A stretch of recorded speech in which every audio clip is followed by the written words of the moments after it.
Alright guys, so today I'm making a video about all the Sword and Shield booster boxes and the Scarlet and Violet booster boxes as well. We're going to rank them. We have 5 different categories: trash, only deals, buy a box, buy a case, and God set, basically signifying what you should be investing in and what you shouldn't be investing in my opinion. Again, not financial advice, so do with it what you will. Jumping into the first set, we have Scarlet and Violet base. Now to start, I am going to put this in only deals, and we may move stuff around as we go. The reason I put in only deals is, to me, I'm not a huge fan. There's not a ton of chase in the set, obviously. We have the Marnie full art. We have a couple rainbow cards: Snorlax, Lapras, Marnie. I do like the original full art Snorlax here, the ultra rare, but again, nothing huge chase.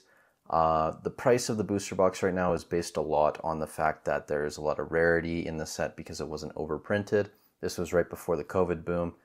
So yeah, if you could find a really good deal on a booster box, like 60% of market, 70%, then maybe pick it up. But if you're paying, market price or a little under, you're not going to see a ton of movement. There's better sets to invest in, so that's why I'm going to put it there. Rebel Clash, I think, is Rebel trash. We're going to put in the trash category. Again, we'll get rid of the Scarlet and Violet base there. Best card is Boss's Order. After that, you have a promo card. You have Sonya, a couple rainbows. Ninetales is at 16 bucks. That's, really the best full art card in the set. Really not a lot going on. Again, the box price is based on the fact that there's a lot of rarity, and I really don't see the box moving up a ton in the short term or even in the long term. And there's better money to put, better sets to put your money into. So for now, we're going to put it in trash. Darkness Ablaze, I'm going to put in only deals as well.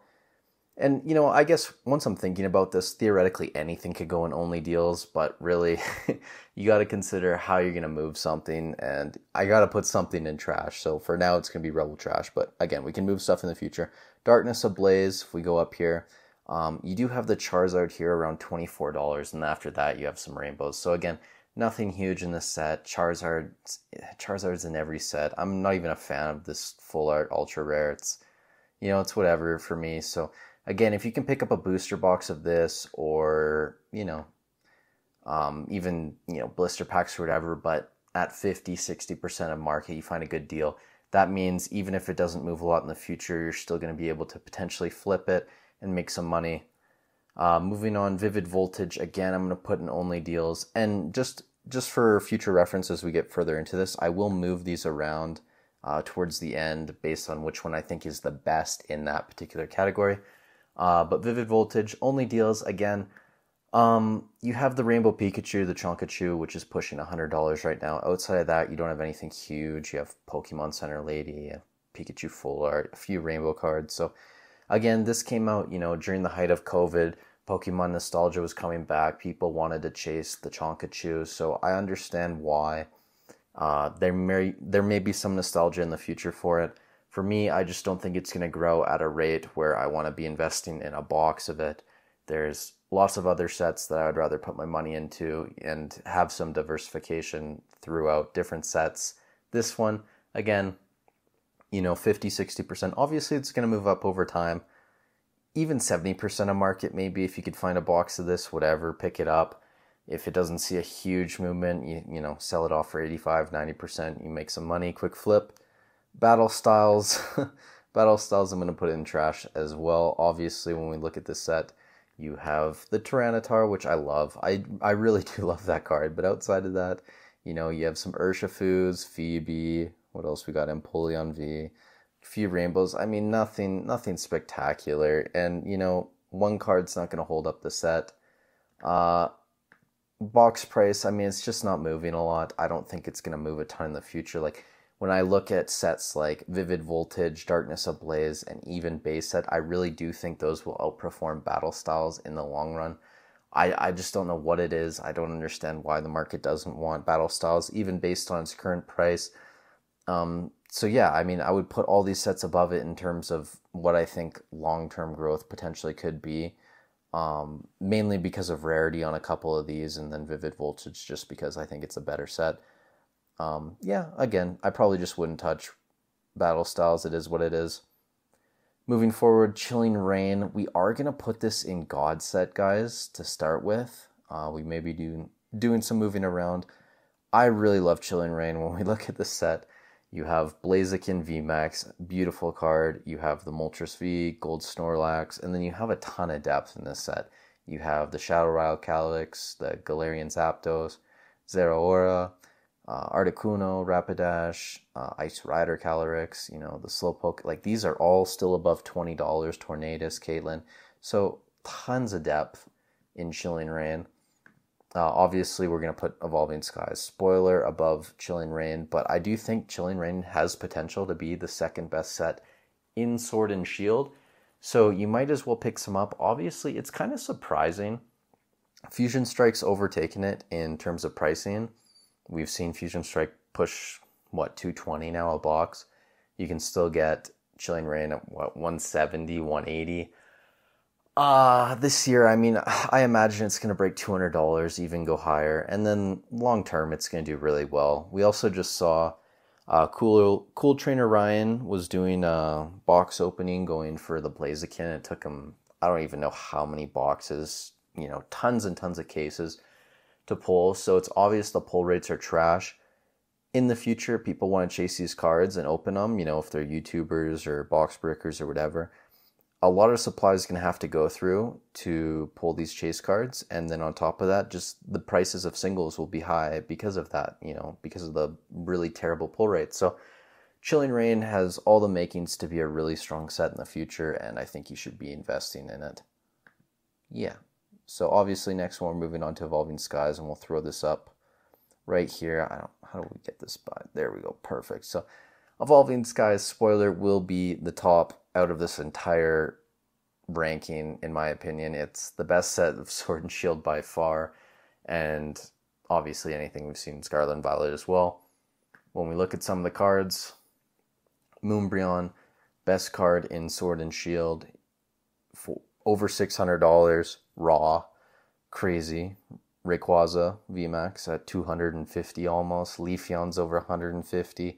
Glaceon's over $150. Sylveon $130. Dragonite $105. And then even the Umbreon V is over $100 now. So, and then when you go down here, you have cards like you have the Rayquaza V, you have the Espeon V, Glaceon. All these cards are like above $50, some above $70. Just so much depth in this set. It's unbelievable. Obviously, in terms of investment right now, there's probably better sets to put your money into. Is Evolving Skies going to be $1,000, $2,000 box in the future? Yes, absolutely.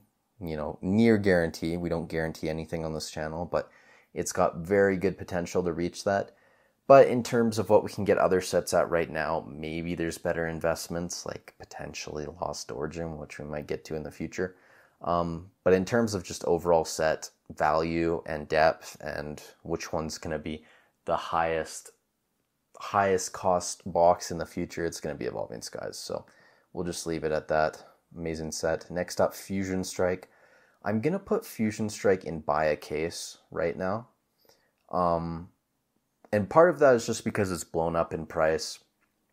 So I'm kind of overrating Fusion Strike at this point. I think it's overrated just because really compared to other sets we can pick up right now, like Lost Origin, Brilliant Stars, the box price of it's too high. I don't know what's going on. People are pumping it, but it's still a very good set. You have the Gengar over $200, Espeon, Mew. We've talked about this multiple times on the channel. There's lots of depth to it, higher end depth, not lower end depth. Like the top 20, 30 cards are quite weak, but top 6 are pretty good. Do I think it's better than Chilling Reign? No, even though the box price is higher right now. Do I think it's better than Evolving Skies? Obviously not. So we're going to leave it in buy a case for now. Moving on, we have Brilliant Stars, which I'm also going to put in buy a case. If you asked me this a couple months ago, I probably would have put it close to God Set, to be honest, just based on depth. But the problem is there really is no massive chase card. Obviously, we have the Charizard V, $120. I do think this will move up a bit over time, especially when Brilliant Star sells out on the Pokemon Center. But then outside of that, you have the Rainbow Charizard V-Star, you have a Mew Promo, Ultra Ball, and then you're already down to like $20, $25 cards. The Arceus V is an amazing card. Umbreon V and V Max Trainer Galleries, Sylveon V and V Max Trainer Galleries, Full Art Charizard, the Lumineon, the Mimikyus. So, and then the Galarian Birds as well, the gold cards. So you have a lot of depth in Brilliant Stars, which is something that we really don't see in any of these sets outside of Evolving Skies, I'd say.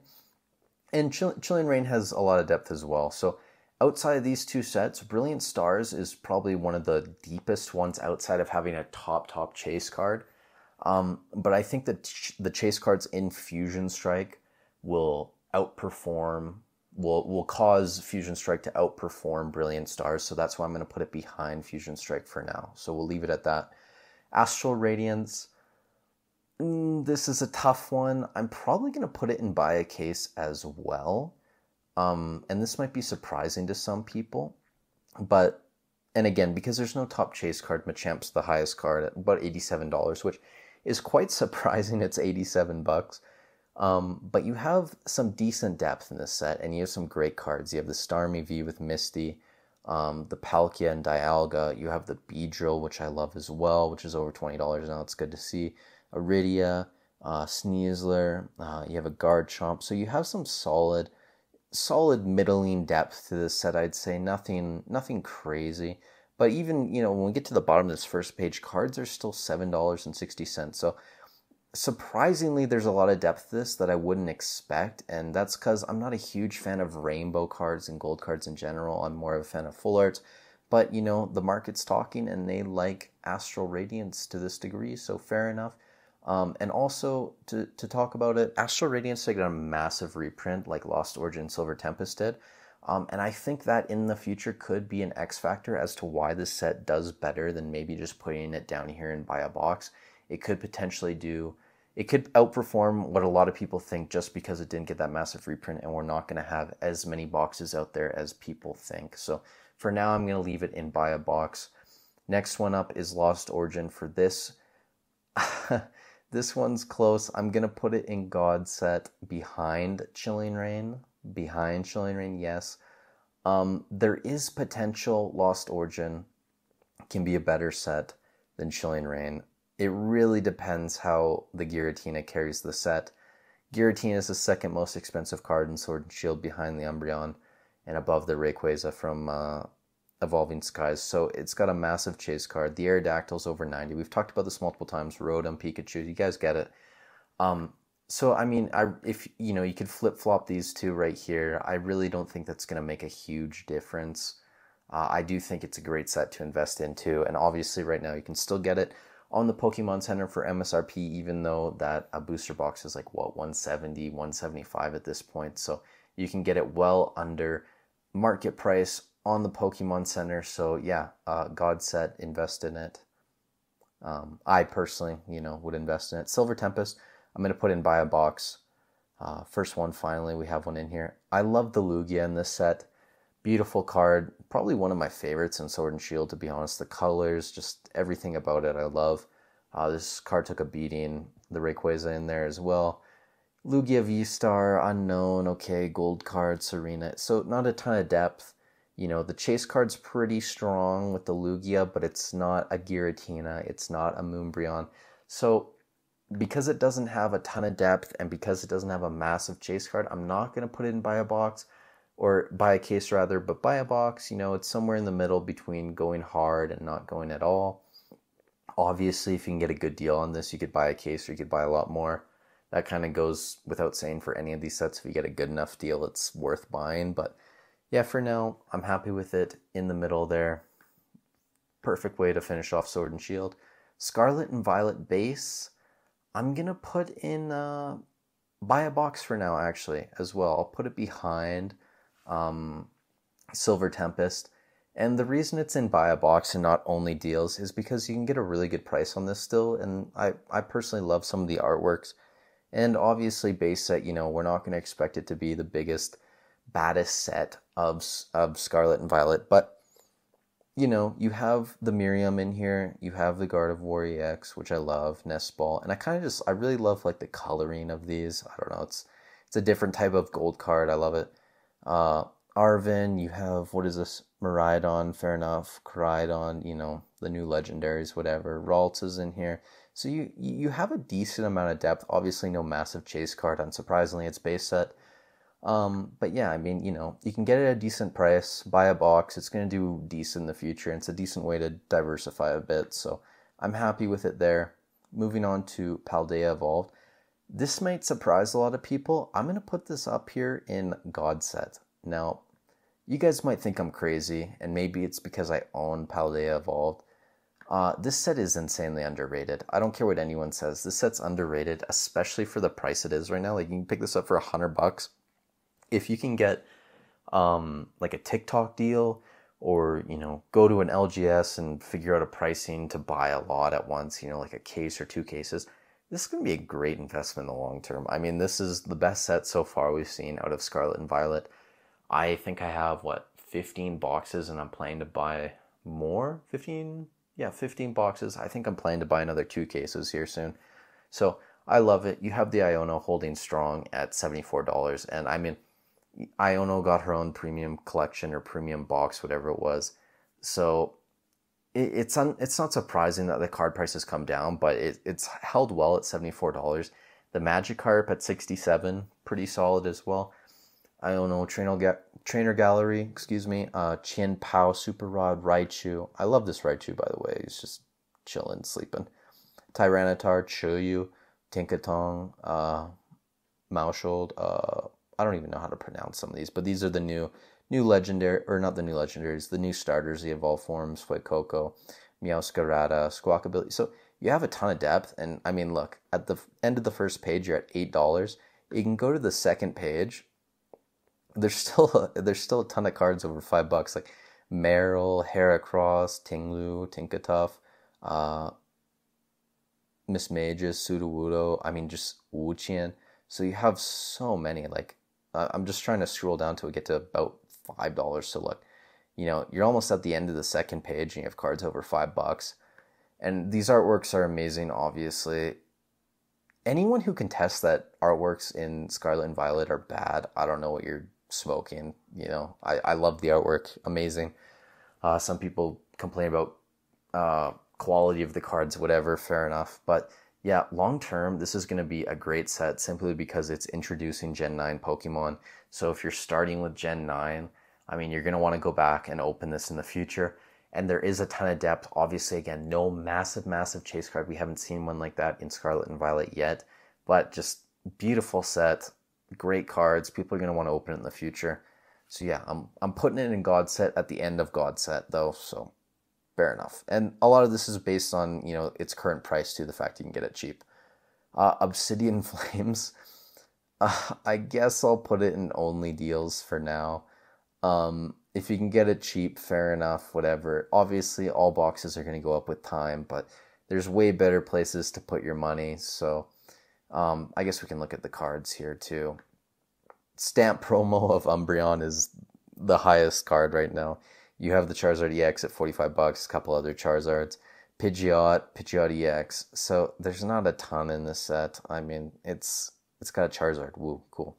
So yeah, it is what it is. I'm putting it in only deals for now. Paradox Rift. This again may surprise people.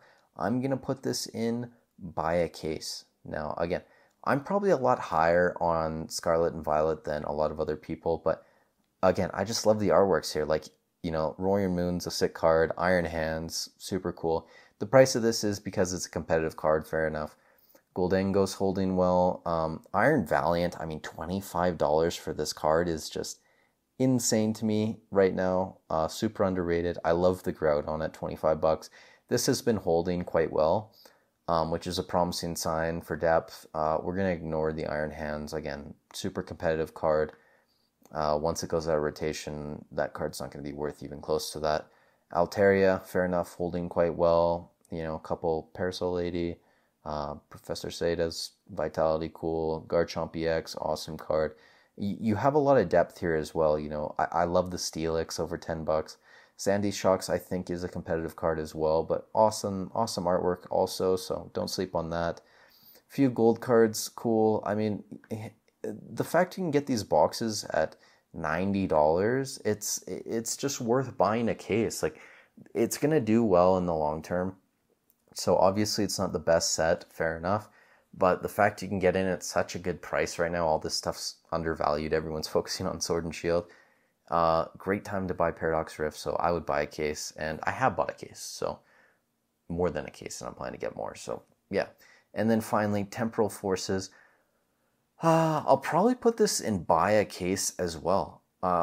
Again, I'm quite biased towards Scarlet and Violet. I love these cards. It's actually surprising to me that Iron Crown is the most expensive card. I really thought Raging Bolt was probably going to be one of them, or even Bianca. I believe in my Temporal Forces video I said Bianca could be one of the most expensive. This is one of the surprises to me that Bianca's only $37 and that Iron Crown's over 100 right now. Obviously, the set just came out. These prices are going to tank over the next few months. But, I mean, yeah, I love the artworks. We've also seen that Temporal Forces has very bad pull rates, so that might play a factor as well. And then, people were talking about being short printed, yada, yada, yada. Who knows? Who knows if it's been short printed? Again, that'll only be a positive towards the value of the set in the future. But yeah, awesome artworks. I love the cards. Like, I don't give a shit that they're Paradox Pokemon. I don't think a lot of people do either. It's really just a lot of the investing bros that are quite vocal on Reddit and stuff like that don't like the cards. These are fucking awesome cards. That's why I'm high on the set. Like, awesome cards. And you do have Chase. Like, you can't contest that these aren't. Obviously, it's not a Giratina, it's not a Ho-Oh, it's not an Umbreon, but solid cards, guys. So come on. Like, let's be realistic. So I'm putting it in buy a case. I'll actually probably put it above Paradox Rift like this. And then I'm trying to think, Lost Origin behind Chilling Reign, Paldea behind Lost Origin, fair enough. Again, like, you could make an argument to put Fusion Strike up here, like this, and then potentially even bringing Paldea Evolve down to here. But I'm going to leave it. I'm tempting, yeah, I mean, I just have to put Fusion Strike in here for now, just because of the price, and I really don't think it's on par with any of these sets, to be honest, based on current conditions. So, Brilliant Stars behind Fusion Strike. Yeah, sure, we'll leave it behind. It's tough to say. You know what? Just because you can still buy Brilliant Stars for MSRP, I'm going to put Brilliant Stars above Fusion Strike, just because I think long-term returns, they're going to do quite similarly. Brilliant Stars has a lot more depth than Fusion Strike, so we'll leave it like that. Astral above Temporal Forces and Paradox, I think that's fine. Silver Tempest above base set, sure. Do I want to move anything else up to buy a box? Probably not. I think I like this. Scarlet and Violet base. I'm actually going to move Scarlet and Violet base behind both Darkness Ablaze and Vivid Voltage, and I'm going to move Vivid in front of Darkness Ablaze like this. I'm trying to think. Yeah, that looks good. And then Rebel, Trash, and Battle Styles. Battle Styles in front of Rebel, Trash, just based on what I think it could potentially move in long term. Like, Rebel Clash is already over $200, well over $200. So just the fact that you can get Battle Styles still cheap, I'll move it in front. So yeah, I think this can be in my list. I'm happy with this. I know a lot of people are going to disagree and say that I'm overvaluing Scarlet and Violet. That's totally fine with me. And a lot of that thinking is based on current pricing, which maybe I wasn't fair about with the earlier sets. Like, maybe based on Battle Styles price, you could put it up to only deals, or even potentially buy a box, who knows. But for me, this is going to be my list. You guys let me know in the comments down below what you agree and disagree with. I think there will be people putting Fusion in God Set and maybe even moving Chilling down or moving some things up. So that's totally cool. Again, this is kind of the fun of investing. No one really knows until we get to the future what's going to actually happen. So that's why I love it. This is my opinion. This is kind of what my investing ideology looks like in terms of what sets I'm valuing outside of Evolving Skies, since I didn't pick up a lot of that, but that's okay. if you guys made it all the way in this video, I'm seeing right now it's almost 25 minutes.